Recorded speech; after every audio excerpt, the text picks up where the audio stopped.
Good morning, good noon, good evening, wherever time and place you listen to us from, straight from the 909.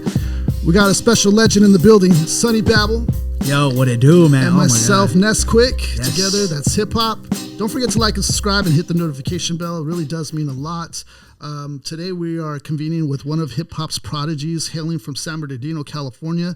Sonnie has made major waves in the IE music scene, rapping professionally since the early ages of 12. 12, yeah, 12. That's professionally. Yeah. The payback of his father. When it comes to this rap thing, we're talking about the real deal. Sonnie is known for keeping his mind sharp, for crafting bars and song concepts. His music often reflects his personal experiences and challenges, including his struggles and different mental health things going on and the pressures to prove himself in the industry. He is also known for his engineering skills, having honed his abilities through mentorship and self-teaching. Sonnie is a champion of creative independence. With projects like DV3 and the highly anticipated Tower of Babylon, Sonnie weaves pain, power, and purpose into every track.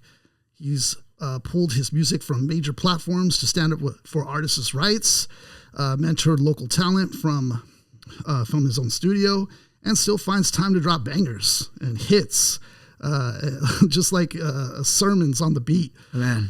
This is the mind behind the mic, a builder, a battler, and a bard of the Inland Empire. From the days of Fat Boy Swag to forming his own Bronx Tale, Sonnie Babble, welcome to the show, G. Oh my God, dude. Man, that was one of the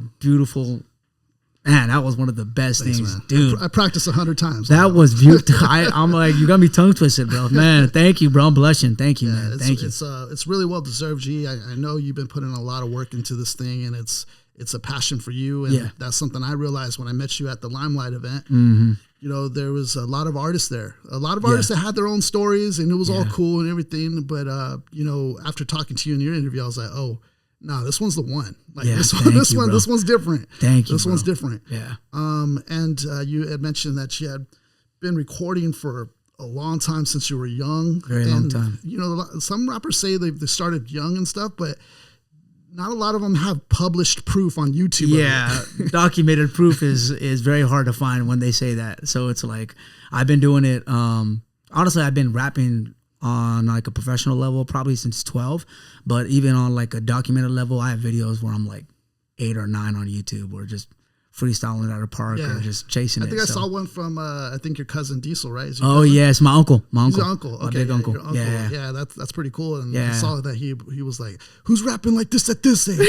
At this age, like, at this age right now, who's they rapping knew, man. Like Him this? and my pops knew. They knew. They were like, hey, they really, because I was always around them, they instilled like a work ethic in me at a very young age. And then they were the ones that were like, we're not giving you this easy. Like we're gonna be harder on you. And so they're the ones who, like, the work ethic I try to implement now, they're the start of why I'm able to like move the way I do. And people are like, you move crazy. And I'm like, yo, this is kind of just what it is, you know? So them too. Shout out to Diesel, man, and Limelight. Shout out to him Dapper too. Up Entertainment. Dapper Up Entertainment. Yeah, man. I was telling them what you guys are doing is so huge for guys like me. You know, trying to come back into the scene a little bit. Like it's a perfect venue for that. Yeah, it is. You know, and then I know you were there just to kind of like, because you were about to do another performance, I think, soon after that. Yeah, I really had went to it was my first open mic I did in like 10 years. Oh, I didn't know it was that long. It was that long, bro. So I haven't done an open mic in a really long time.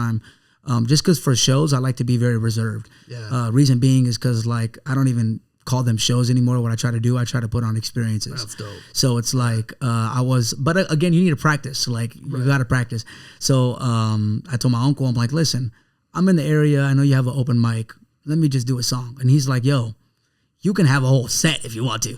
I'm like, no, bro, just give me a song. Like, let me just get let me get my feet wet and just how it feels to be behind a mic and get the acoustics right. And that's where we met. Ran into you guys. Man, beautiful set, bro. You had a beautiful set. I was telling you before we even hopped on, I'm like, you can really tell the difference between people who are creating songs and then spitters.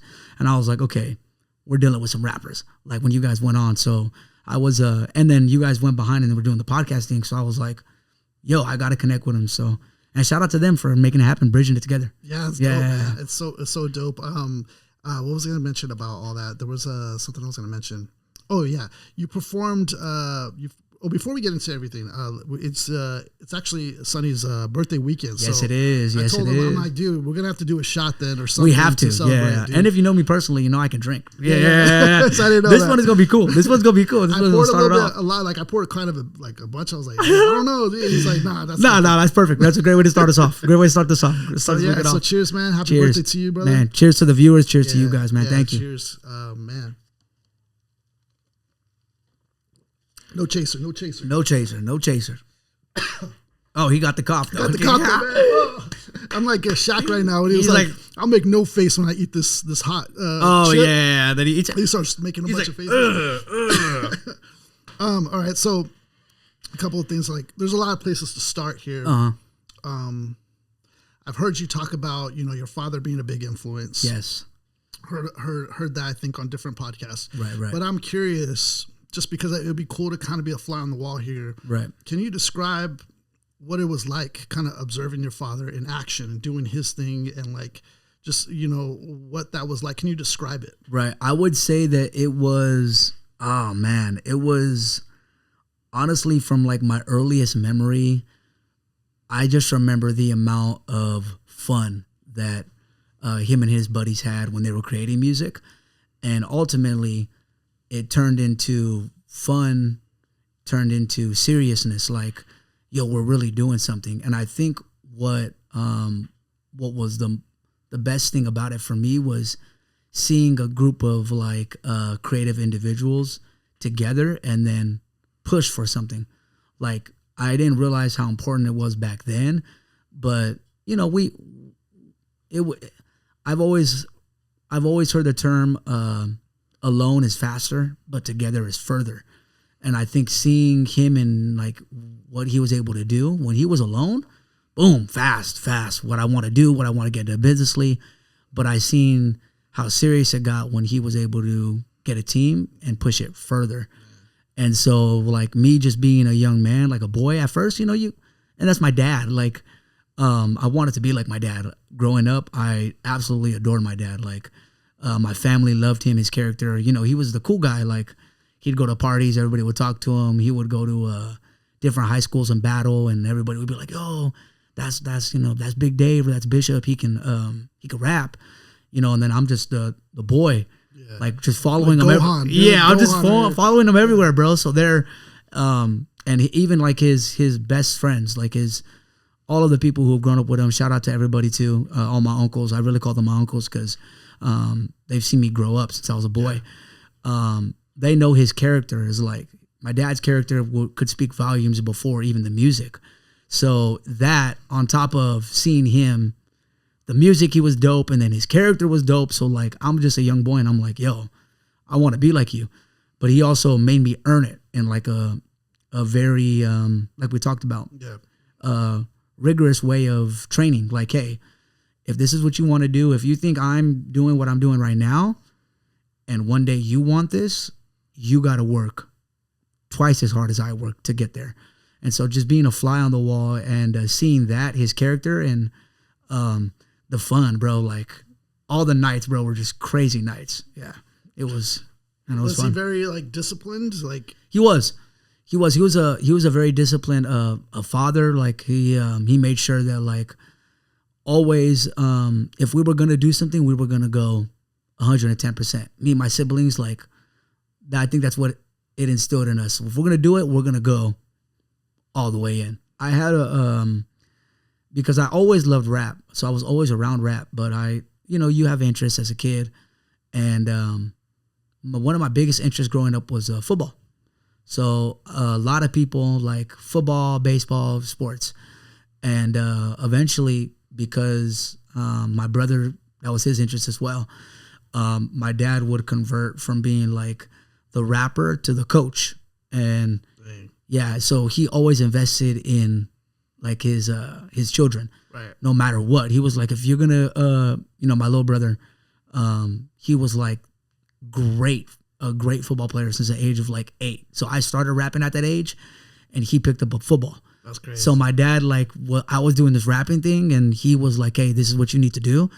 And then he would tell my brother, hey, you want to be a quarterback? We're going to have you out here on the field training with professionals. So that's a side thing that people don't, that was just his character. Like he was going to do it 110% all the time. And I think being a kid watching that now, it allows me to be like, okay, if I'm going to do it, we're going to do this all the way. There is no shortcuts. We're not going to give up. We're going to see this through. And if we fail, we're able to say that we did it trying rather than the regret. So that was honestly the biggest thing I took away from him in like a life. Yeah, that always resonated with me because like my father is the biggest like hero in my life. He's no longer with us, but sorry for your passing. Yeah, man. thank you. Yeah. He was a pastor, very passionate about it. This was his office. He'd study in here for sermons and stuff that he was doing. So in a different light, he was really about that. Started a church, had a whole building and everything. And I was doing the music for it.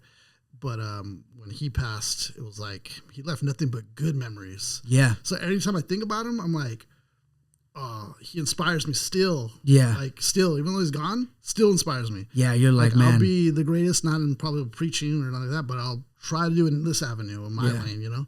Like, so that resonated with me when that story came about. I was like, dang, dude, that's similar sick. to me. Yeah. And we're fortunate enough to have that because when I talk to the people that I mentor or I talk to rappers who come through my studio or I talk to just people in general, I think a big thing that holds people back is somebody pushing them and saying, hey, I believe in you. Yeah. A lot of times people will be like, man, forget this. Like I don't have nobody supporting me. And then it just feels like their shots aren't being watched or they're not in, not knowing that people are watching, but it really like, I'm glad that it resonated because that means we had similar fathers, which is great. Like, but I can also speak to the homies who don't like. Right.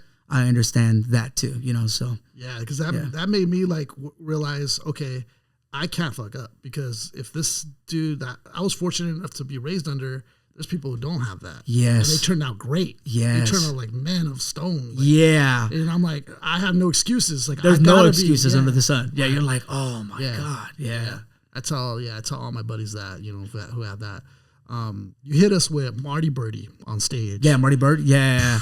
Dude. He said that was one of those. You started off. He's like, man, bro. You started off, what did you say? Top three. Me, myself, and I. Yes. Yeah. That was how you started. And I was just like, we're done. He's like, all right. We're done. It's over. Just me, myself, and I. Yeah. Blank. Yeah, everybody shut the music down. Shut the lights off. He said, I didn't hear a bar like that whole night until you spit that. And I'm like, okay, we're done. Thank you, bro. Set up shop. Thank you. You said something else too. What else did you say? You said they left me in the dark. I knew that I would shine. Yes. Never need a blue check to feel that I was verified. Yes, man. Come on, brother. Right. Never heard anything like that. He said, man, bro. Yeah. Okay. And that's the truth because like we live in such a social media day and age, bro, where people feel like that check mark validates them. And to me, if you can't rap and you can't, you know what I'm saying? Yeah, if you can't put it up, bro, then we gonna look at you different. So that blue check only enhances pressure to my eyes. Like, hey, if you got one next to you and you're from my city and you rap, you better be like that. Yeah, because it don't matter to me. On notice. Yeah, it don't matter to me. You also mentioned a bar in there. Walk up to the Temple of Doom, Mr. Jones. My homie Mark enjoyed that line. Big fan of I'm forgetting the name right now. Is it Indiana Jones? Indiana Jones. Hey, we still shit talking, man. Hey, like I was telling you too, the comics. I was a big reader into comic books in high school. So a lot of people don't, like a lot of my real close homies will be like, oh yeah, I used to collect hundreds of comic books. And then I was into the Indiana Jones series a lot. Star Wars I was into heavy, bro. Like still into Star Wars, even just for funny enough how I create projects. Like I love the opera theme and the cinematics behind it and the storytelling. That's kind of how I approach when I create an album. I'm like, this is a movie. So let's create a beginning, middle, end, or a trilogy to whatever. Yeah, it's interesting that you say that because going into your album, Tower of Babylon, like you can hear that in the aesthetics of the sound. Like the sound feels like that, the album cover that you're looking at. It feels like you're there in that space. But it's cool because you have a variety of different records that can probably relate to different people, different types of people. Like you have some battle rap tracks on there that would relate to me. Yeah. I think Body Butcher. Yes. Fantastic Four. Fantastic Four is a favorite, bro. Then you have some ones where you go dumb on Buster. Yes. Like you have some more party, ladies, more party anthems. Some for the ladies. Yeah. Some for the ladies, which is important, dude. Yeah. Having a variety like that because you want to expand your reach. Yes. You're already there. Thank you, bro. Yeah. And you know the big thing about that was I always kind of the way I approach the creative process of things is like I picture settings. So, you know, where can this particular song be played at? And I feel like that will reach an audience further than just making a whole album of, let's say, battle rap joints, which eventually one day I will do. Like, hey, this is a setting for this. I just feel like you kind of handcuff yourself doing that. Like, I'm only a rapper who can rap on 85 BPM. Then you go to a show. Let's say you go to a show where it's not 85 BPM music that's being played. Then it's like your whole... You isolated yourself. Yeah, now everybody's just like, God, when is it up? You know, I don't want that. Yeah, and so at least the way I approach music is there's a little bit of something for everyone to enjoy. And I think that creates a body of work that like people are like, wow, he can rap, sing, something for the ladies. He knows how to make records, and we can play this at a club, parties. Like, so I think that creates a body of work that can't be denied. Rather than, oh, we're only gonna rap. Then it's like, dude, all right, bro, we're on the fifth song. I'm kind of getting tired of you just. It's lyrical, send a bit, yeah. Then you're like, oh, bro, this is like you're dope, but I can only play this when I'm in this mood, So yeah, that's true. I create bodies of work like that. Yeah, that's true. Thank you for noticing that too, bro. Dude, man, that's amazing. Thank you. I was catching some of the stuff, and I'm like, Fantastic Four is definitely. That's still a standout. Yeah, that's an asterisk one. And you know what? That's a rapper's joint. Yeah, and that is what when people ask me, well, what is it? What's the one? If you were to hang your hat on something, I'm like, something 85 BPM for sure. Something with like a Griselda feel or Benny the Butcher. Something with that. I'm always gonna hang my hat up on that. That's cool because it shows your versatility. Like in order to do something like this, it shows why you're able to accomplish like tracks like the Inland Takeover. Yes, because that was a whole different style. And you killed it on that. Thank you, bro. Coming from a rapper's rapper, like you killed it doing it in a whole different style. It was radio. That to me was radio ready. Yeah, that's out of here. You're like, holy shit. It's out. Like it didn't feel like. It felt like you like polished, like you're ready for mainstream. Like it felt like Thank you, man. Thank you, That's bro. how it felt. And honestly, I would say that a big thing is because I started at that age that I did. Yeah, I'm able to kind of maneuver the ways that I can around like a BPM. So like when I hear a particular BPM, like if it's a thump, and I'm like, hey, because I've worked on music that long, I understand like. I can't just come on here and sound like a rapper. Like I need to. Imagine battle raps trying to. It doesn't work, and that's why a lot of battle rappers they don't make the greatest of music. Right. You're like, okay, but when you get them in their zone, their arena, they're like polished, So again, I would go back to like my main forefront is always going to be rap, but I can get on and make like some records, some party records, some Detroit records, a little bit more grimy records. Like I pride myself on being able to do it all so that whenever I'm in the studio with whoever, they're like, hey, Sonnie, we need a hook. Boom. Got you. Yeah. Hey, we need a rap verse. Boom. Got you. How did it work with that track? Did the beat get sent to you? Or the Inland Takeover track? Yeah. Man, so honestly, bro, there was an album that came out. You also won an award for that track. Yes, I did. Yeah. So shout out to the homie Adam. He put together like a compilation of artists from the Inland Empire. Who've kind of been grinding like I have, similar stories and working. And he had asked me because what a lot of people don't know is I engineered a lot of that album. That's crazy, dude. Yeah, so like... I didn't know that until I kind of did a little bit of research. I was like, oh, shit, you're engineering too? Yeah, so... better watch out. He's like, man, you have a rapper and an engineer? Yeah, bro. So, and then, so I was engineering a lot of it, bro. A lot of the records. Oh, yeah, perfect. I was engineering a lot of the records, and he was like, man, like, you're dope at engineering. Like, you understand it. You got an ear. That's crazy. He's like, but listen, I know you can rap. Like, and the homie Eastside Deuce, he's from San Bernardino. He's been putting up shots similar to me for like years, bro. He was the one that's also on the track. On the track. Yeah, on the track. Yeah. And he was dope too. Yeah, he was super dope. He was super dope. And he was like, hey, I know that, you and him are from the same area. That's even doper. Yeah, you guys are from San Bernardino, like representing, going hard. Like, it only makes sense for you two to finally get something. Would you be willing to do it for the album? I was like, yeah, bro. I go, hey, invite him over. I'll engineer his parts, let him lay down his parts, and then I'll go in, I'll write with them, and we'll figure it out. And so the day came, he came through, bodied it, bro. Like, went in there, and honestly, he freestyled. He was a freestyler because I remember. That's crazy. Yeah. So he freestyled it. So I'm like, fuck. Like, I could not tell that was a freestyle. Right, at all. You'd be like, oh, Yeah. But he, the homie Adam has like behind the scenes, and you can see him punching in. I hear that's the thing now, like freestyling. Like, I forgot who was it. I forgot. I think Juice WRLD was big on that. Man, and on freestyling. You couldn't tell. You'd be like, oh my god. You'd be like, oh my god, this guy just wrote this. Yeah, that's crazy. So he was in there. He was freestyling. I was like, oh shit, and I was like engineering, and the engineers it was already there. The record was there. I was like, okay. I was like, what can I add to this to take it to like next level? Right? That level. Yeah.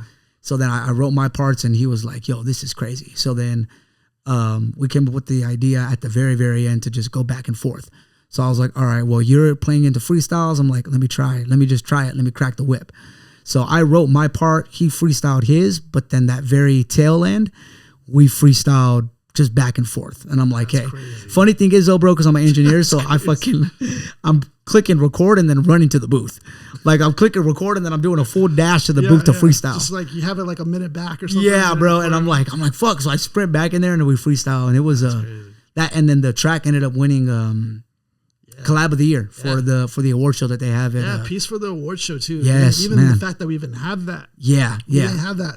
That wasn't something that people were, and even when we won the collab of the year on the most recent, and then the year before that we took album of the year for Tower of Babylon. That's dope. And just to be invited to those things, bro, is like, that's a win. Yeah, it's a win in our hometown. Like, and then you got to figure we're not small. The IE is a very big area, and so when people are like, "Yo, like your album was like."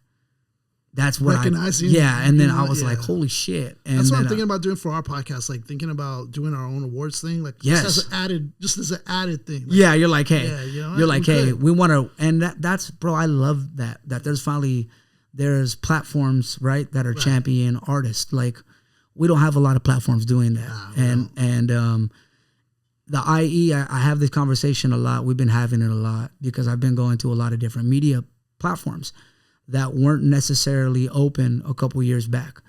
And the one thing I leave every platform, when I tell them, I go, what you guys are doing, you don't understand. You're directly helping the community, the art. There's so much more behind it because people are going to want to make their runs through the platforms. Yeah.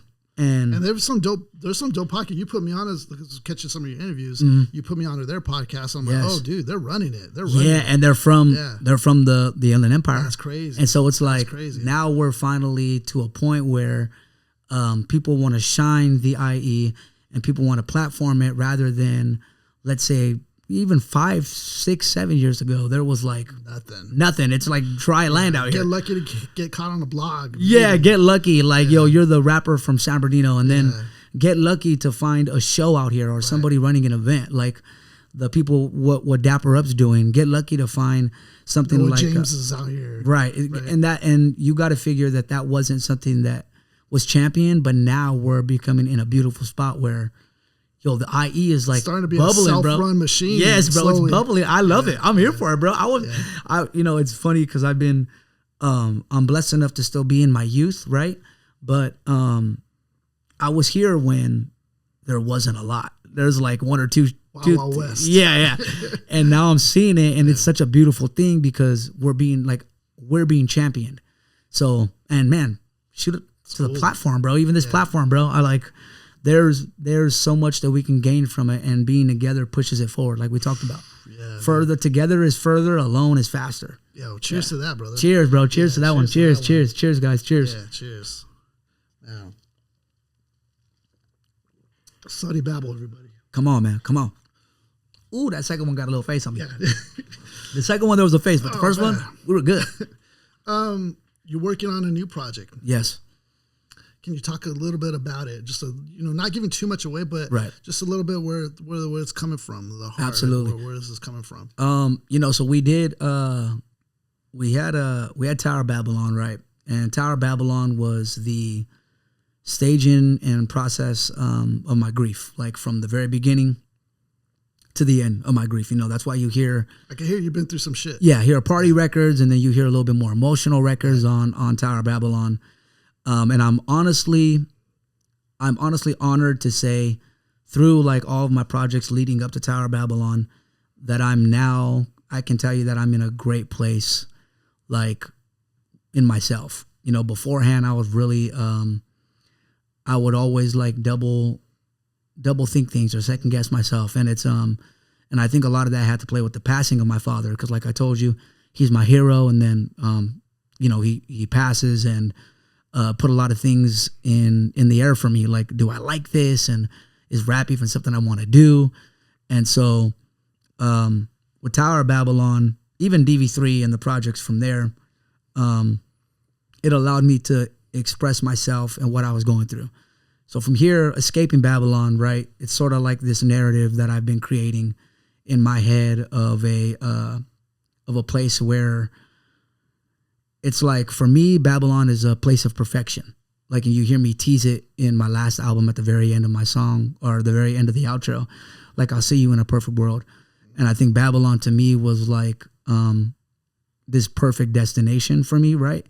But in reality, like, I know that there's things that come with that. Like, for me, a fun night out, could be for different people, involves tequila and, and I'm a man, so I can say it. Like, maybe sometimes I fixate over the wrong things. Like, oh, what girl am I going to talk to tonight? Or, you know what I'm saying? So it's like, I think escaping Babylon is me leaning into these imperfections or these sins, right?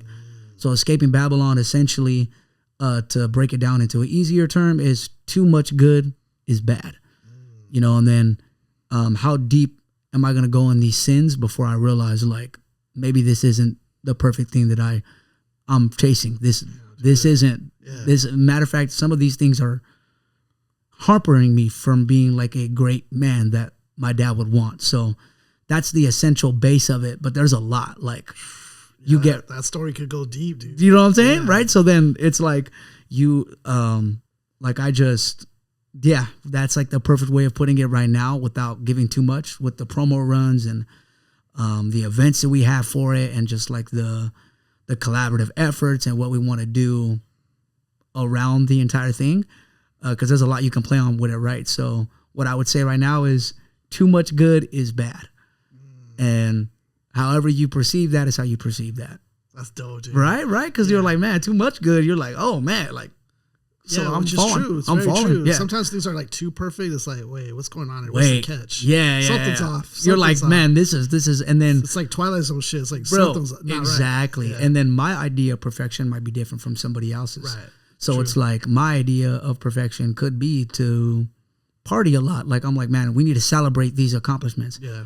Well, what's after the celebration? What's after, like, what is it? And I feel like escaping Babylon right now, you get records where you feel like you're on a high, and then there's records where you're on a real low, or you're lost trying to figure out, where am I going? Like, what is this for? What's, and so that's just the playing off of the grief. I think there was a track particularly I want to mention. It was kind of like this, kind of like a reconciliation or redemption track of My World. Oh, My yeah, World, yeah. you started to kind of turn that back around to like a positive note. Yes, which yes, I yeah, liked, yeah. Because it was like taking everything that was already said, but now My World's like, nah, like, we got this. Like, I owe myself. I owe myself and no one else. Yeah, like, that was sick. No, and even then too, like, with my projects, you'll get so many ups and downs. Yeah. Because, I was dealing with grief. Like, it's a lot. So there's times where you're motivated to honor like your fallen, you're motivated to honor the fallen, right? And then there's times where like you're at a real low where like it's just really hard to get out of bed, or it's like hard to go grab a meal, or it's hard to just reflect in that. So a lot of my projects leading up to this one, that's why how you hear so many highs and lows. Like I found love, I lost love, I found, I found myself, or I feel lost. And now I can tell you that I'm in a comfortable place to be like, I like where I'm at, I like who I am, but maybe I'm enjoying the good things a little too much now. Now, like, because if you see my Instagram, like I can drink. So it's like, should I be lining up 7 shots back to back to back to back to back? And then I'm in my head about it. I'm like, shit, you know what I mean? Like too much good is bad. And sometimes you're still pretty young though, right? That's right. Yeah. How old are you? I'm turning literally Monday. I'm turning 27. Oh yeah, you're young, dude. I'm still young. I'm 36. Oh, okay. Yeah, so I got a little decade right there. Yeah. And then and even like but just even picking now, your brain. like I still, a shot or two, bro. And that's cool. Picking your brain about it, because I get in my head about it a lot, and I'm like, yo, like, should I be doing this? And then it's like, I know too much good can be bad. I think for me, it was like around 30, 31 where I started noticing a little bit of a change. Okay. Where I couldn't really do the same things that I would used to do. Yeah. So I started noticing. So it might be different for you, but that was kind of around the time where I noticed a change. Okay. And even when I talk to people who are 30, they'll tell me like, you're such a baby still. And to me, it's dope, dude. Yeah, I know. To me, it feels like maybe it's because this could be the double-edged sword, right? Maybe it's because the work ethic that was instilled in me. True though, yeah. I feel like sometimes it's the pressure started. Right, because it's like it's now or never, like kind of. Yes, like it's the iron's hot right now. Yes, and I'm like, you got to strike now. You can't slack off. Yes, and even with some of like, you know what? Fuck it, I'll say it. Even with some of the dealings that we have, like some of the business on the business side of things, like what we're trying to pull off next is massive for the city. Like we're trying to do things that have not been done in San Bernardino for a very long time. Dope, dude. San Bernardino needs it. Exactly, right? And it's like we're trying to bring back culture, and we're trying to inspire people like myself, individuals who, like we talked about, don't have a platform where we can champion them, but not only champion them in their city, in one of the hardest places in the Inland Empire to do it, but we're trying to do it to a point where, hey, you don't have to travel out to get the big events. You can stay right here in your city. And dude, they all come over here anyways. Yes, They're exactly. all coming to the Yamava. Yes, bro, exactly, right? Or Rock the Bells. So exactly. So it's like we haven't seen stuff like that in a minute though. The paid dues and the Rock the Bells, and what me and my team are trying to do, which not trying, you know what? Let me take that out. What we are doing is we're trying to cultivate the next group of creators to say, hey, here in San Bernardino, we have somewhere we can go to show off our art, rather than having to travel to some of the places who underappreciate and undervalue being from an area like San Bernardino, bro. Yeah. And that takes a lot of discipline. A lot of brick building. Yeah, a lot of like, so that's why sometimes I feel like, it's now or never. Like, and so that's beautiful, dude. I mean, that's kind of my vision for here in Rialto. Like, I want to build up Rialto. Right. So it's so cool, like hearing you want to do that in Dino. I want to do that in Rialto. It just makes all of us stronger. It literally, yeah. Because right now we're kind of satellited to Pomona. I love Pomona. Right. Pomona's dope, but we're still kind of satellited over there. Yeah, and that's the thing is even the events, right? Yeah. Love the events. Love them. Man, love what Dapper's doing. Yeah, sick. I loved what 60 East did with the foundation, their foundation. I got a chance to rock it. Love what they did with the Pomona scene. I absolutely adore it. But for me, right, for my personal and my personal goals that I set, I want to do something in the Inland Empire and give it back to the people.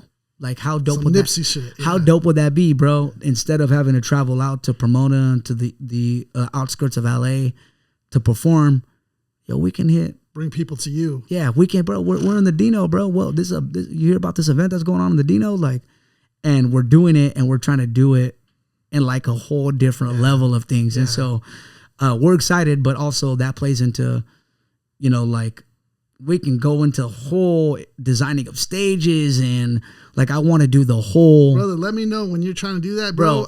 I'll put some money into it. I'll perform too. Bro, like, it's gonna be honestly, it's gonna be, and I'm very confident saying this. You're never gonna again.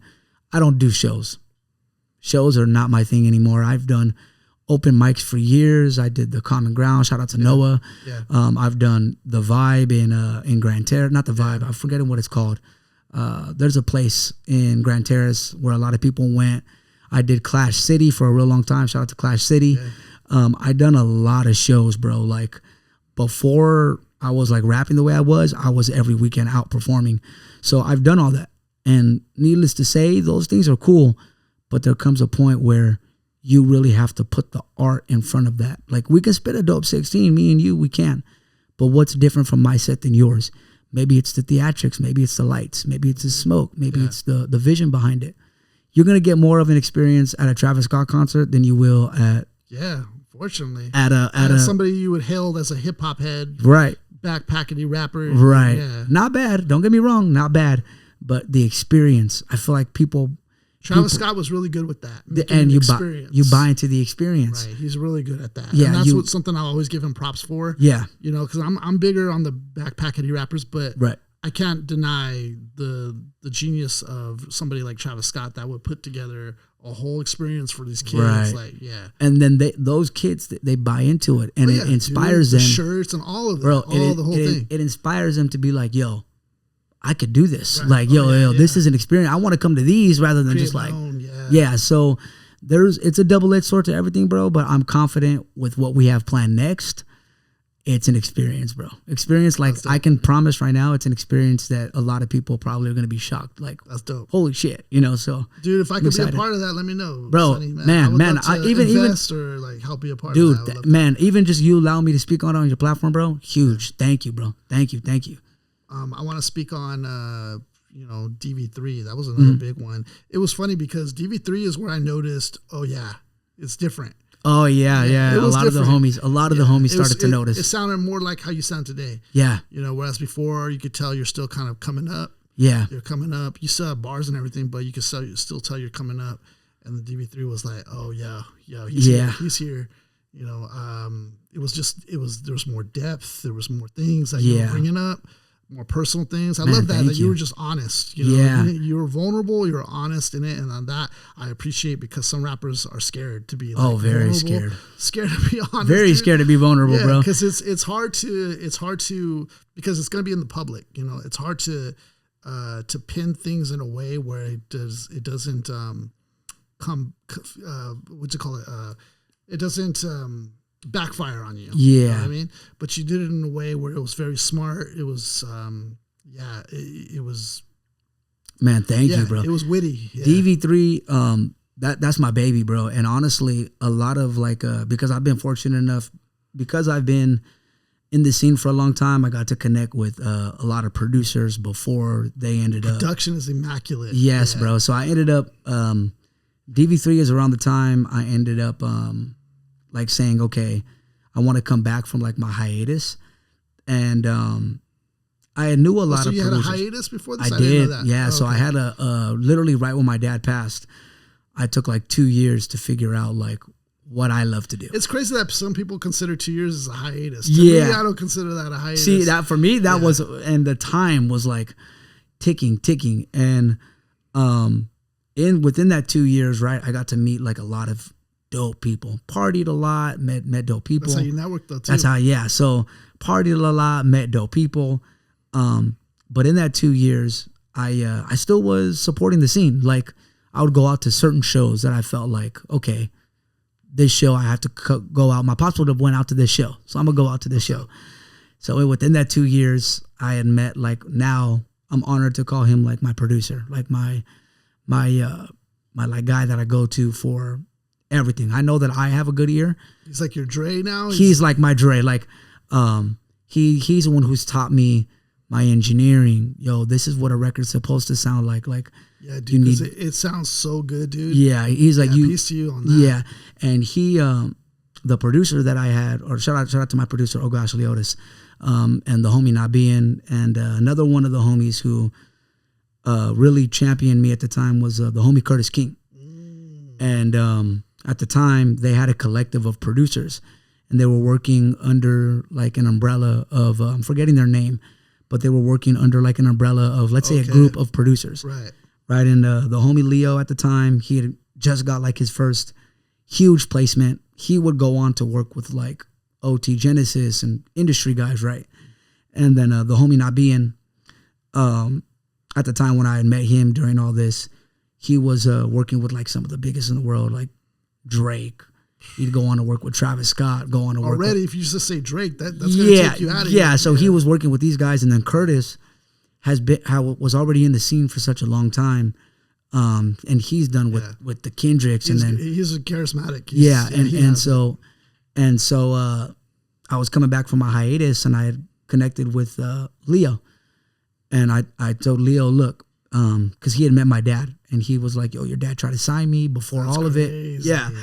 And so Leo was like, no, I remember you, bro. You were a little kid, and you were rapping, because we would always start ciphers wherever we were. So he's like, you were a young kid, and your dad said rap, and you started rapping at the beach in front of a bunch of people. And he was like, let's work. Like, I'll work. And so DV3 was the project where the three producers were like, hey, son, like, you're getting good. You're starting to get really good. Your pen was even up. It was going up another level. Yeah, they're like, hey, you're starting like I'll never forget though. Shout out to the homie Curtis, bro. We were working on something, and he peeped his head in, and he was like, is this you? And I'm like, yeah. He's like, this is getting nice, you know. So DV3 is my baby for that reason. Like, it was my introduction back in from the hiatus. And like, I invited all of them. They came. I don't know if all of them came, but I know Leo showed up to like my listening party. I would throw shows in my backyard. So I was like, if we're going to do a show, fuck it. Nobody wants to book us. Let's throw one in our backyard. That's dope, too. Like, let's throw one in our backyard, bro. So I invited all the homies that I had met throughout that 2 years. Yeah. And the energy of like all 30 of those people were like, you can see it in the video. They're like moving.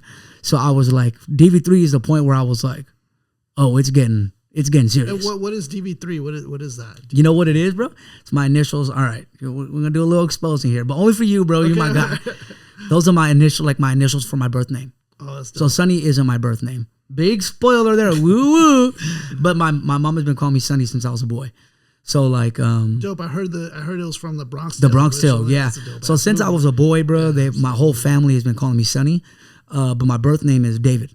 That's dope. So my birth name is David, and I'm the third. Biblical name. My name's Isaiah. Oh, see what I'm saying? Yeah. So there's a David Sr., David Jr., and then the third. Oh, that's dope. So there was in my family, there was Big David, Little David, and they would call me Baby David. That's dope. So in the album, you'll hear me refer to myself as like Baby David. Now, I know you got Babylon from your father. Yes. Where did your father get Babylon from? So I think he honestly got it from his father. And I think the reason why is because my grandpa, he was a pastor. Oh, shit. Yes, my grandpa was a pastor. Yeah, shout out to Victory Outreach. So he was Okay, Victory Outreach was across the street from our church. Yeah, see what I'm saying? So he was a pastor for Victory Outreach, and him and my grandma were huge on like the church scene, and they did a lot of good for the church, you know. And because Babylon is a biblical thing. It's a biblical thing, yeah. It's in the Bible, yeah. And like I'm pretty sure he got it from his dad. So I'm pretty sure his dad had told him something about it, and then like my mom was a choir singer for the church. Oh, dang. Okay. So like my mom sang her entire life from like, she was a singer. So she was the one who was always music. But my dad was the first rapper in our family to be like, I want to rap. Yeah. So it's like, how did your mom feel about the rapping thing? Because not a lot of girls are too fond about it when their spouse wants to rap. Man, I love my mama, and me and my mama have had conversations, and she'll tell you straight up, like, it was just something that she didn't understand. Okay. You know, and it caused a lot, because here's my dad being a rapper. You know what the stigma is of being a rapper.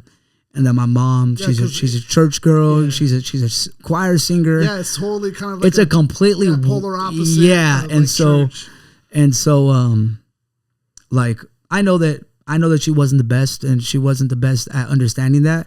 But what I will say to my mama, because I know she always listens, she understands it now. Like she'll she'll see what I'm doing and she's like, okay, I see it. Like, yeah, I see it. Because you're kind of bridging that gap. Yeah. Like her now through you understanding what your father was doing. She's like, I see it now. Like, son, your vision is my vision now. Like it took a long time for me to get there. Yeah. But I see it now. Like when your dad would be excited about these things, I never understood. Yeah. I was like, okay, like, all right, good. Go bar. Yeah. So then it's like my mom now though, I think God has gave her that testament to be like, okay, he reminds you like this is Dave, this is David. Yeah. And so my mom now is gun ho everything. Like whatever we do it to the 10th. Max it. Like do it to the most because I heard you say that in I'm forgetting the title right now. The track that you performed at the Limelight, Marty Bird. You said something like that where most cats will peak at this mountaintop and kind of go down where it's like you hit this and your whole ideology is, oh, now let's triple down now. Let's go even further. Let's take it to a whole different level. It connects now to me, your ideology of that. Now, hitting that bar. The bar hits still different. Now you're like, because to me, it's like, I still want to honor my pops and the vision we started together, right? But now there's real passion in what I'm trying to get and do with it. Yeah. So now I'm like, there's conversations that I have with people from the scene and they're like, yo, like your dad knew what he was doing, but this is a whole different level of like, whole like different level. 3 now, like you're evolving from and so it's a beautiful thing, bro. It really is. It's a beautiful thing to see and then to be a part of, bro. It really is beautiful. That's dope. I think I heard some things in the tracks regarding your mother. Was there? Correct me if I'm wrong. Was there a time where you faced where she also like left? Like left to even to an entire different state and stuff. Yeah. So there was things that happened, and I honestly, as a child, like I tell my mom all the time, as a child, I was so ignorant. Like it feels like to me as a child that you're just up and leaving, right? In reality, my mom was doing at the time what was best for her and my sister. And so as a kid, I don't understand the dynamics between my dad and my mom. I just think my mom's up and leaving. Yeah, because there's a lot of nuances. And there's a lot of things they probably that don't want to tell you. Because I'm a child, put so much on you. Right, and it's like at the time, and I tell my mom all the time, like if I could go back with this understanding, there would be completely different things I'd say. Like my mom, bro, like my mom is the reason why I have so much belief in what I'm doing. When there's days where I'm like, this is looking, this is hard. Business is hard. She's like, hey. Being an artist is hard. Yeah, she's like, hey, chin up. God got us. Like, and at the time, I'm a kid. I don't understand everything that's going on between two people's relationships and their dynamics. My mom was doing what my mom had to do for her and my sister. And my dad did what he did for me and my brother. And I was very angry for a long time, but it took me knowing my mom and getting to know this beautiful person to understand that, hey, your mom was doing what she needed to do for the situation, right? So it's, at a young age, I said those things, and I'm glad because now when I speak about her and like, I hold her to like this huge platform because she's the reason why my stepdad, my auntie, my foundation of people, they're the reasons why I'm able to do the things I am because they believe in it. They're like, hey, this is already written for you, bro. Like you got to go out and do it. That's dope, man. And it took a lot of growing from every side. But it's a beautiful thing that every side understands. That's dope. Like it wasn't like that before, but now it's like, oh shit, like we're all here. Whenever I plan, they're all in my plans. Like, hey guys, whatever show we got, I'm about 20 deep, and that's just with my family. Like that's with my immediate family and friends. Yeah. So it's a beautiful thing, bro. It's a beautiful like, I saw journey. Some of your cousins, I think, were doing some media for you too. Yeah, bro. Yeah, I have dope. That's priceless. Yeah, and it's have somebody that's that close that's willing to be there. Yes, that's priceless, dude. And again, not everybody is. I'm fortunate and blessed enough to say that I have that luxury to be like, hey, you need somebody that day to do sound. I got your sound. Right. I know what a soundboard's supposed to sound like because they ran it for the church. Right. And you don't realize these things are going to come back and play a role into your life until like it's there. Now, my sound guy is my stepfather that I love and adore with my world, bro. Yeah. And my artists that are signed are my cousins. Those are my two baby cousins that I had signed. And my DJ is my cousin. And, you know, at one point my brother was like my photographer and my videographer, and like, it just doesn't, it sounds crazy to the ear, but once you get people to believe in what you have, you build this team and then people buy into it. And like you said, the team takes it only further. Like, only further, bro. Yeah. And then rather than like you're wearing all these hats and then I'm going crazy, bro. I'm like, well, how am I supposed to film myself and record myself and make beats? Yeah, it's too exhausting, dude. And, bro. And that's why we started this platform too, because like, you know, I was telling you earlier, like, you know, what's his name was doing his thing. Yeah. Mark was doing his own thing. I was doing my own thing. I was like, this is too much. It's too hard for us to all do too much. Let's combine our forces together. That's the best shot. Like Wu-Tang. Yeah. Let's combine it together. Like this is our best shot. It's our best shot. This is our best shot. Yeah. So that's dope that you already recognize that already. Yeah, I saw that you had your family member there, and I was thinking, well, that's dope, dude. Yeah. That's dope because he's there recording, doing all the angles and everything. And I was like, you're like, oh man, I can't believe this. That's my cousin, bro. That's my cousin, bro. That's my first cousin. Yeah. He got it. And he believes in they all believe in it, bro. They all will be like, hey, this is what's gonna happen. Let's work hard to make it happen. So I'm blessed enough to have. You were up there people. with the good lineup, dude. You were up there with such a great lineup, including yourself. I was. I really was. Like Hazard, these are rappers. Yeah, rappers. And you are very much earned in that spot as well, dude. Man, thank you, bro. It was like all you guys belonged there. Man, thank you. All you guys belonged there. It wasn't no type of open mic thing. Yeah. This was from start to finish. It was great. This was heavy hitters. Yeah. Everybody on that list. They could have headlined the show. Yeah, could have headlined that show. Yeah, anybody could have. Yeah, that was anybody on that lineup could have. Yeah. I wanted to touch on your track Jafar. I think that's also a standout track. Oh wow. Definitely different type of track. Yeah. There. Going kind of more on the vulnerable end, but you take an analogy this is like pinnacle Disney. This is like the Renaissance of Disney. Yeah, this is like a really important thing. Prince, like this is a very peak Disney. Important thing. Yeah. And you turned this into like a metaphor and went deeper with it, but then also you were like doing something different because it wasn't just like rap either. How did you find, or when did you get like the guts to like experiment even outside of just rapping, like, you know, and experimenting with like doing what feels right for the track? Right. I think that started with my producer.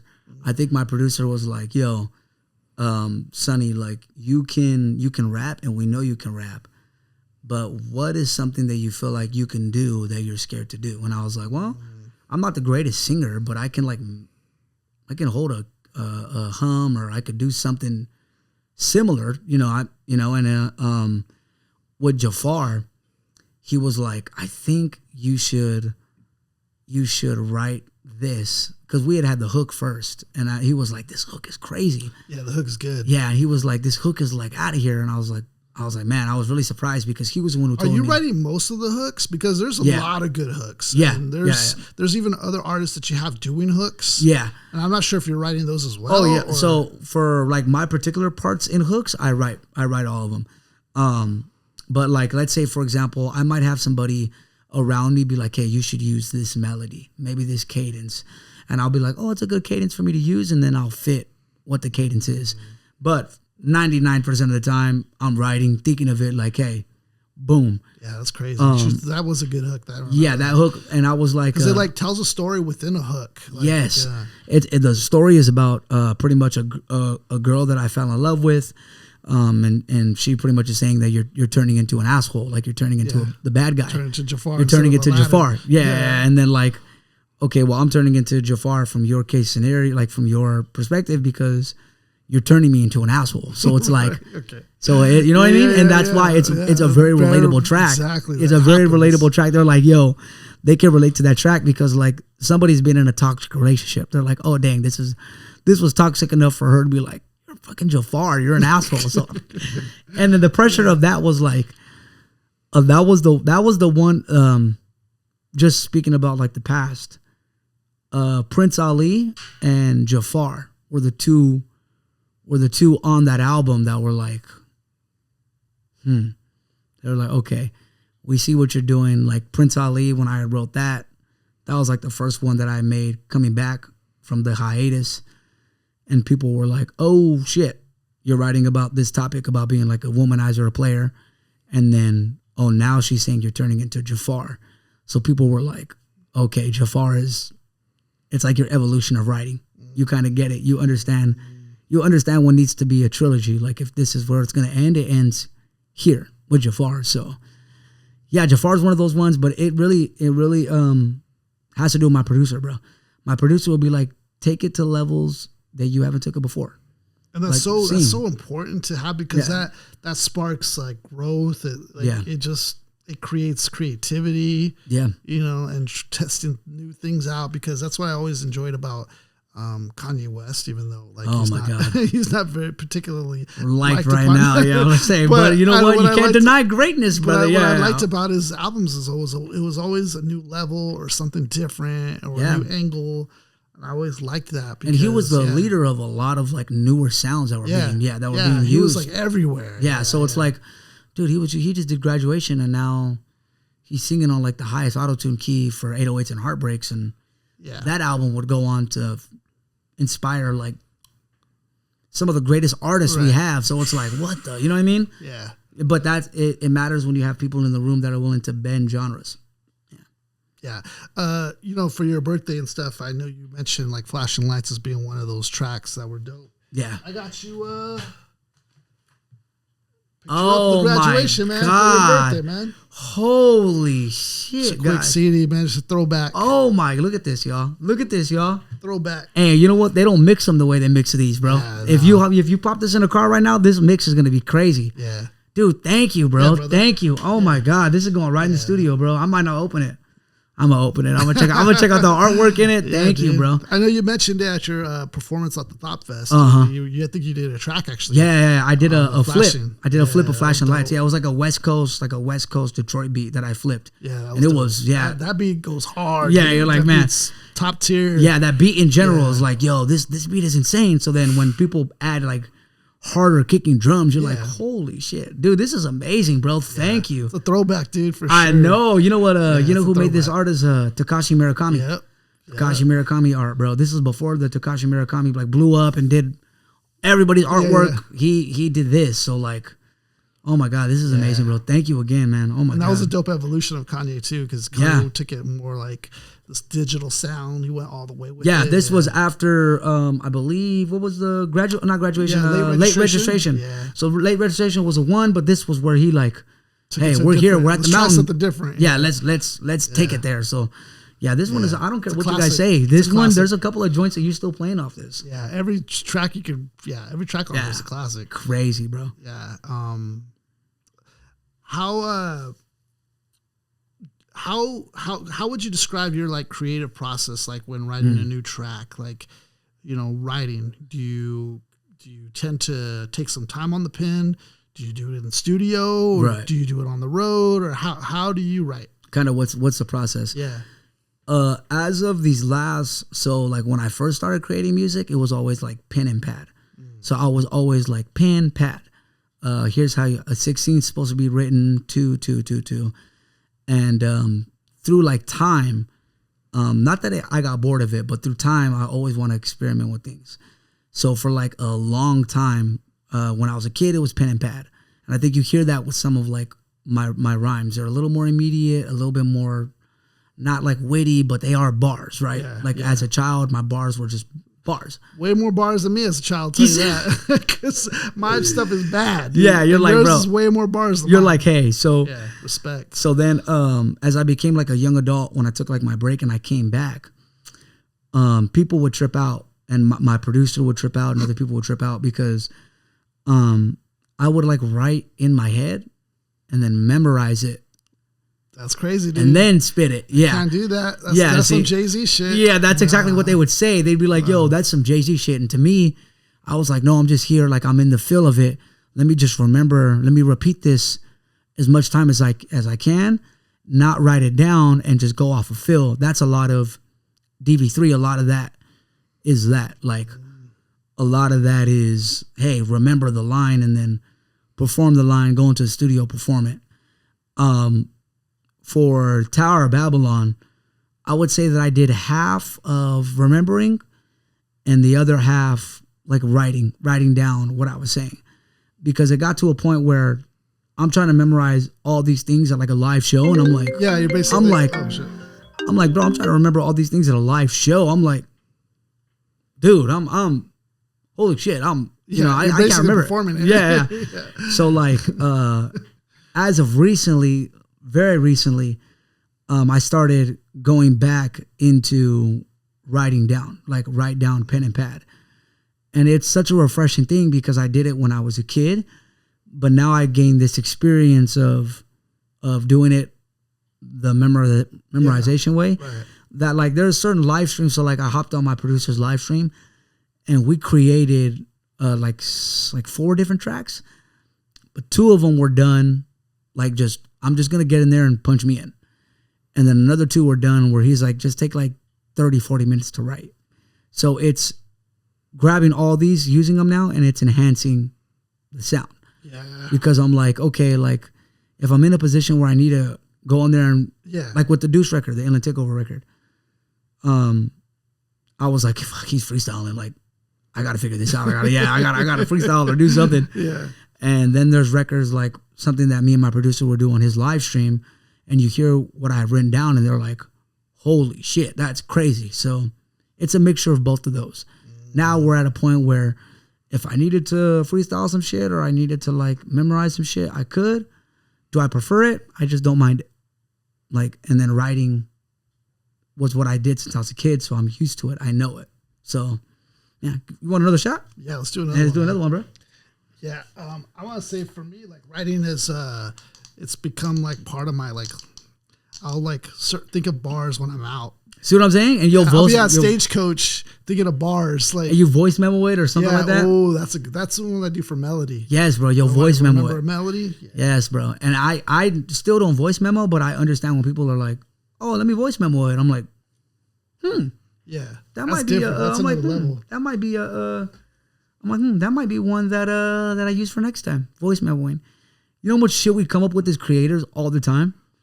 Like, we're just like, imagine if the 90s had like voice memos and then that'd be crazy. That'd be crazy, bro. That'd be crazy. They'd be like, holy shit. Like, you know how many records probably got passed on because of that? Yeah, I always trip out at the, what was it? One of the guys from the Beatles, Paul McCartney, he gave something to Kanye. He was like, oh, we had this throwaway thing we never used. We never used it, man. We should try to use it. We never used it. Yeah. You're like, should try to use it. And then he's like, he does like a little whistle and it sounds dope as hell. Yeah, you're like, what the hell? Like, never used it. And then Kanye, he's like, I think he takes like, I don't know, flips it into Gold Digger. He's like, he's flipped it into all day. Oh, you're talking about what is that? All day. Yeah. That's I'm forgetting the record. Whole intro that goes. That's a crazy underrated like song, bro. Right, it just came out of nowhere. That performance, I think it was an MTV performance where they had the flames in the back. All day, and then the flames are coming up. I'm like, oh my god, that was like part of Paul McCartney. Like, that's crazy. Yeah, that's hey, crazy. Cheers to you, bro. Thank you, man. Cheers to you. Yeah, that was dope. Yeah, those are moments like that are just like priceless. You're like, how the fuck? How does this work? Voice memos in the 90s would have been. Beatles, yeah.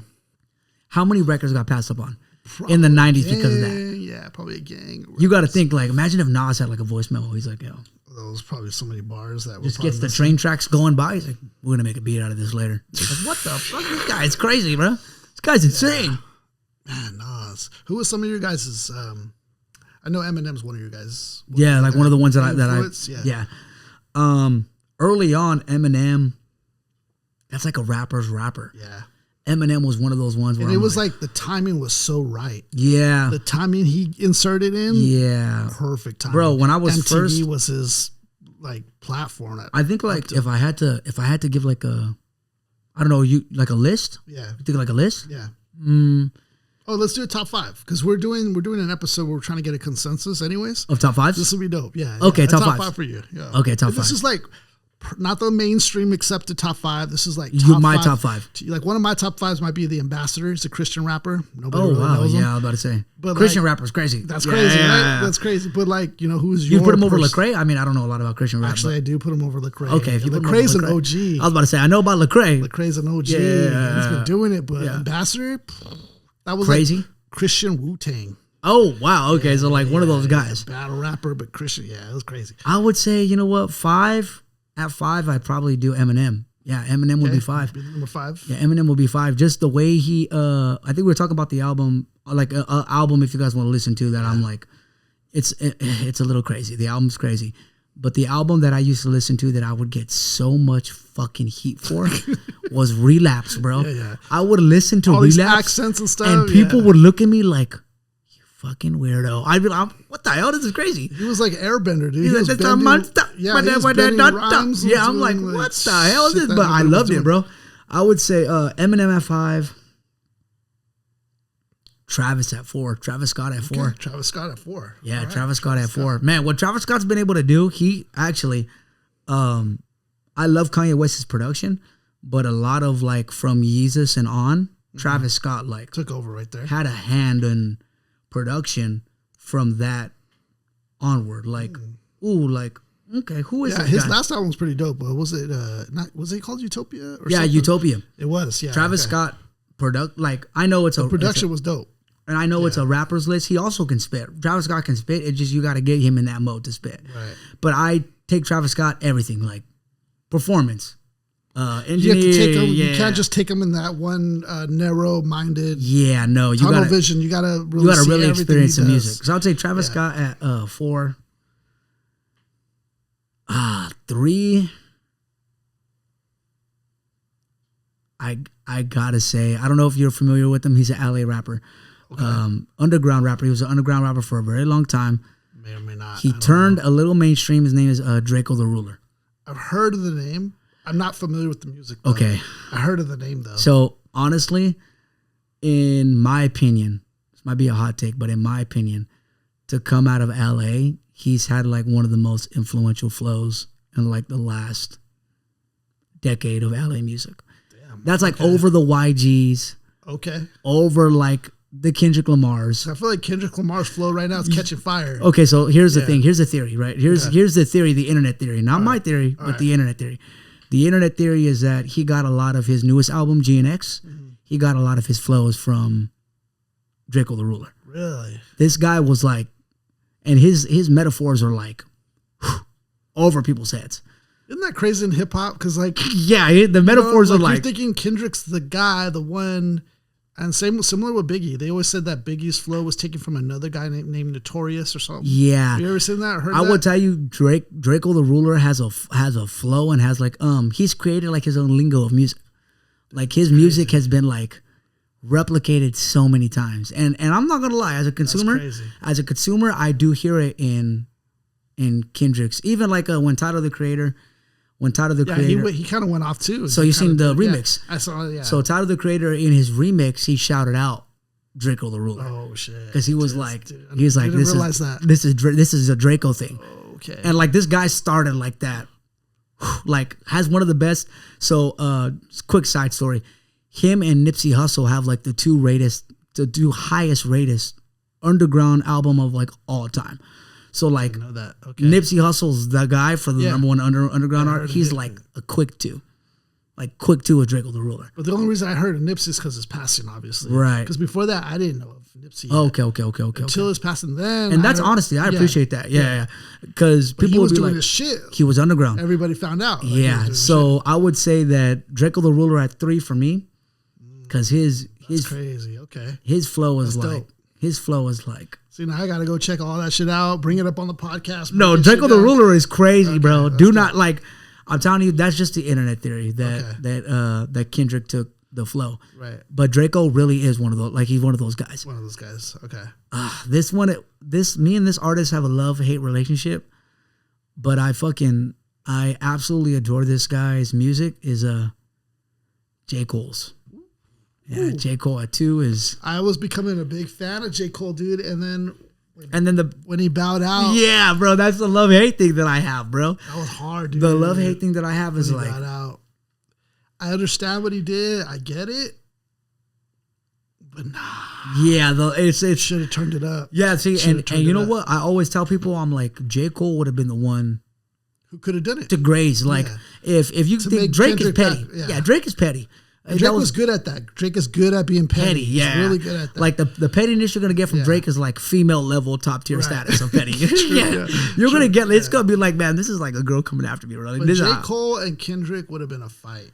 That would have been like real gladiators. Right. Like here's this guy, Clash of Titans. Like, and even if you lose, it's still a win for you because you still went toe to toe with Kendrick. With the guy. But now it's like, I think J. Cole had a chance to graze the bullet. And this followed up with the grippy thing. Like that was the. It did it. Grippy. Dude. Got the slippy grippy. I'm like, oh, like, what's going on here, dude? What's going on right now? J. Cole had a chance to like take it and go to like he could have been out of here. That level. Yes. That level of music. He could have vaulted to a Jay-Z level. Yes, bro. Out of this. Yes, bros. But I understand, I get it. It got ugly, but that's my love-hate relationship with him. Because then you have albums like Forest Hill Drive where it's like, yeah, he was getting there. He's getting there with the pen, dude. Yeah. I saw a lot of the leakers thing he did, the freestyle he did on that. And that wasn't even his full freestyle. That was like part of it. Yeah, you're like, could have went more. You're like, this motherfucking rap, bro. Yeah, he's coming from the heart, spitting bars. You can't beat that. Yeah, you're like, you could never beat that. That's timeless. Yeah. Yeah. My favorite rapper of all time, I would probably say, I gotta be honest, bro. I'd probably say Kanye West. Okay. Yeah. Okay. Yeah, I'd probably say Kanye West. Kanye West. And you're taking. You see how I lowered the tone on that? You're taking this with like, you're thinking of production. You're thinking of the all-in-one encompass. I'm thinking of like, I think that if he didn't go on like this fucking tyrant that he's on right now, bro. I was a firm believer that Kanye West, they would have been teaching his music in like 30 years. Right. Because he's that talented. Like I don't think I've ever seen, if you ever, like I've heard stories about, like YouTube stories about the All of the Lights record. Yeah. Where like in Hawaii or something. He like goes sleeping. All these artists. Just imagine dead sleeping in the studio and you wake up and you're like, all of the lights, and you just start playing the trumpet, bro. Like, what the fuck? And somebody's looking at you like, Common said a story like that with the corner. I think he fell asleep, and then he wakes up and he makes the beat for the corner. Yeah. Like, what the hell? You're like just dead, like, mouth open, snoring, and they're like, we're going to leave the studio. And they're like, he's like, all of the lights.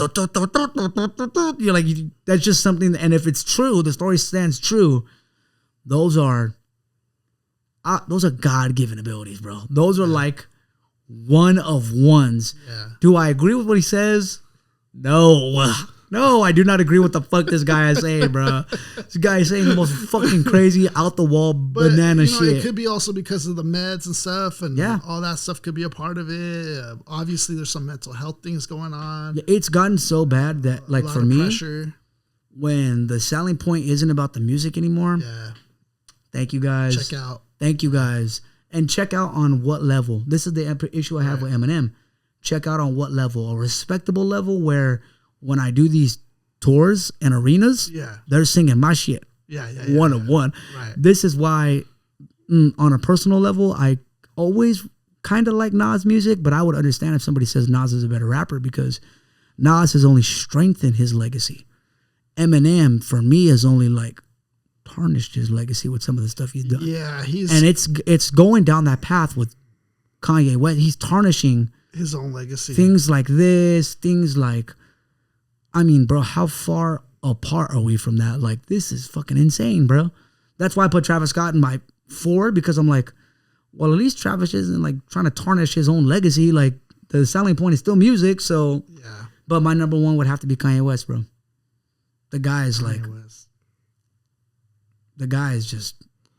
Yeah, I think what he does musically is crazy. Like that whole time period in the 2000s. I mean, this is like 50 Cent, Lil Wayne's era, and he comes in right in the middle of that. and interrupts it a little bit. Yeah, And he's the guy with the pink polo and the backpack. Totally different. Totally like just the kid who's like completely different from it, and he goes toe to toe with 50 Cent, and it's like 50 Cent is like the battle rapper. Yeah, he wins that battle. Yeah, and you're like, holy shit, who is this guy? Like this pink polo wearing, back humble guy. Like, it's just gone so far from that where it's like, it's gone so far from that. You're right. I cannot, but I will not. I will never dispute history, and his history. Yeah, he inspired a lot, bro. I still remember listening to All of the Lights, being like, yeah, Mos Def was a fan. I mean, Talib, Pharoah Monch, everybody, all these backpackety rappers were a fan. Yeah, Kanye like West. even like the last album that I thought was really really good was the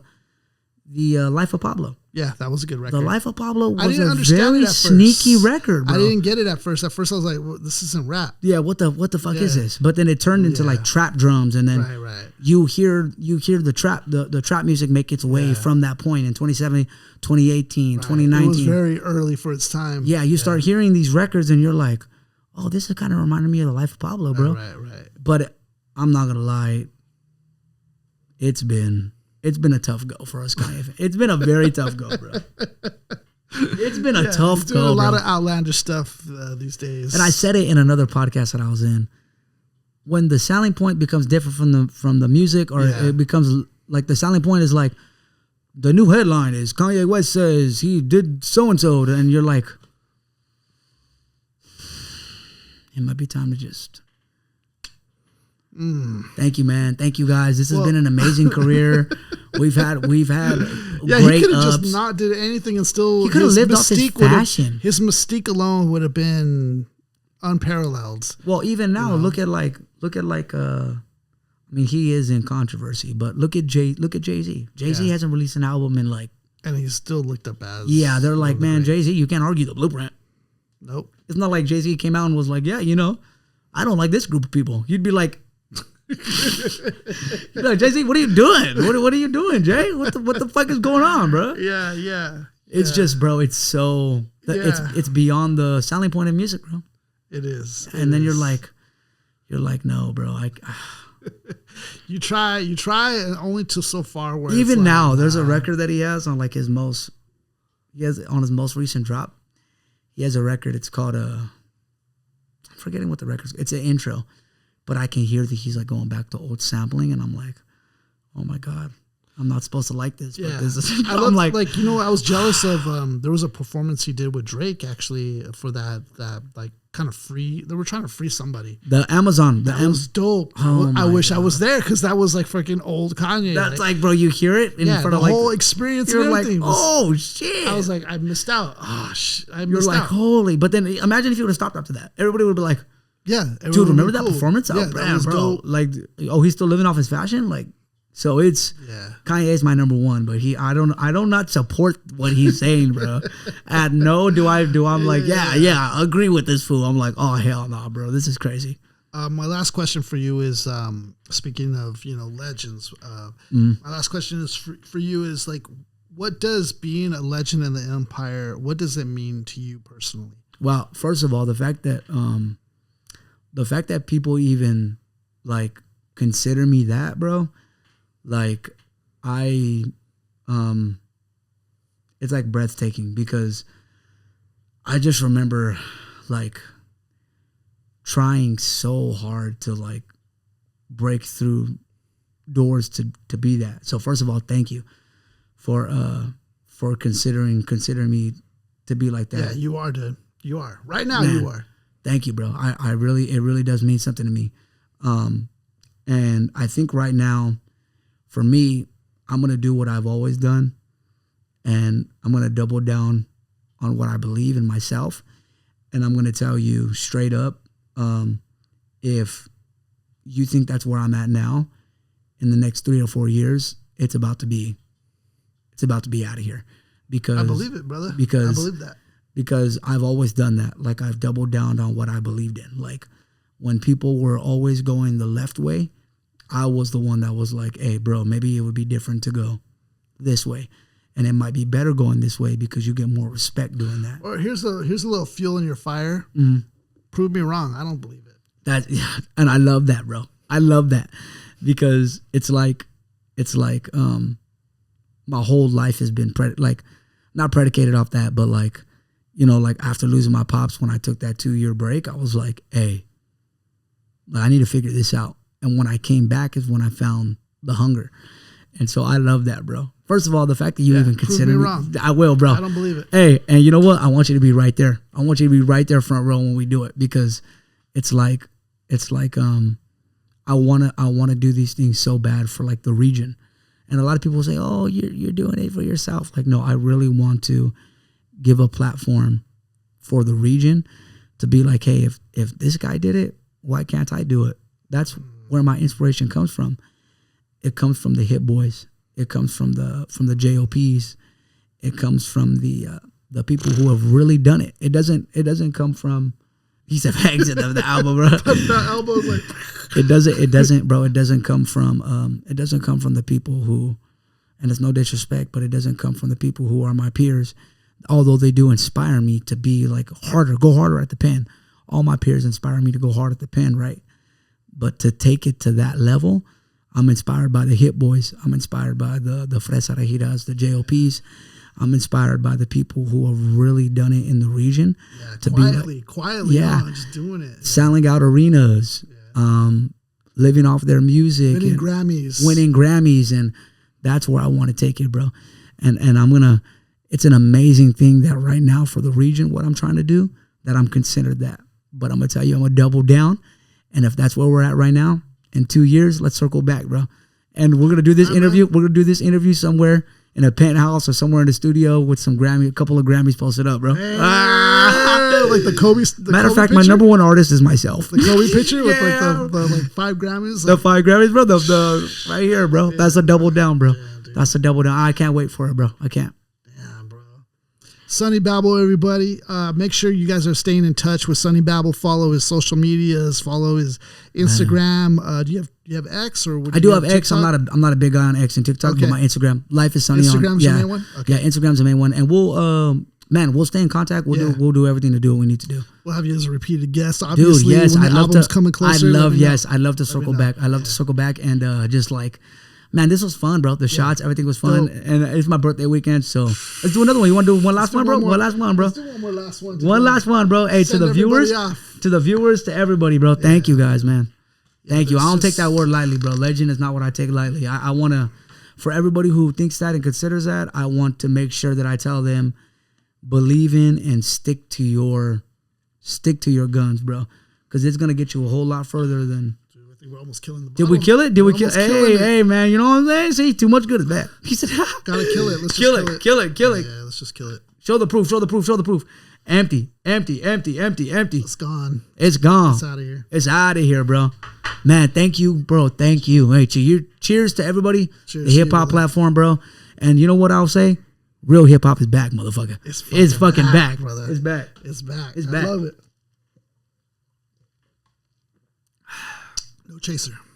No chaser. No cough. He said, but the breath went in. He said, no cough. He said, no cough. Yeah, I felt like a dragon. He said, no cough. I felt like a dragon. Man, thank you, bro. Follow Sonnie Babble. Of course, man, this fool is fucking doing it. Thank you, brother. Thank you. Follow his music. Stay tuned to what he's dropping. He's dropping singles and everything. Check out Marty Bird. That's another one that he just dropped. That's super sick. Yes. Stay tuned to his performances, where he's performing at.